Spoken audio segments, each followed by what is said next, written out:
The absolute craziest toxic boss secret that I learned when I was in leadership that made me leave leadership and never go back. So, when I finally got into a GM role, I was so excited because I had watched so many TED Talks, read so many books on leadership. I was so ready to be a leader and be in leadership, and I loved it so much, and I was so ready. I get in there, and I noticed immediately when I tried to work a little extra on a schedule that made everybody happy and created a little bit more work life balance for them, when I celebrated my employees instead of taking their wins as my own on leadership calls in the morning, I started to see that I started becoming the black sheep, and it was freaking weird. It is so bizarre to me that when we give people the credit they deserve or start to treat them like human beings, that us as bosses or people in leadership get treated poorly because of doing those things. Because that's the kind of stuff that bosses do that helps retain good people and good employees and makes people not miserable,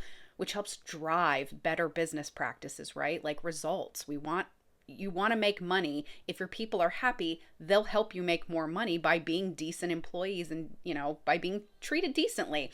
Let's shout out my person for doing this, and they're just like, why aren't you just taking that win? Like, that's your win. You lead that person. No, because they're a separate person from me and they did that, and it's amazing, and I'm proud of them. The last straw for me was when we went to go do annual reviews, and I'm telling you, through this pandemic, these people went above and beyond.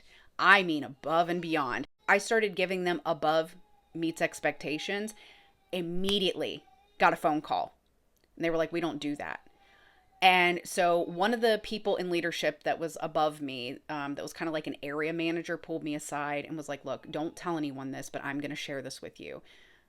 And I've learned over the years now, since hearing this, that this happens at a lot of freaking companies. A lot. It's probably happening at your company. We don't do above meets expectations.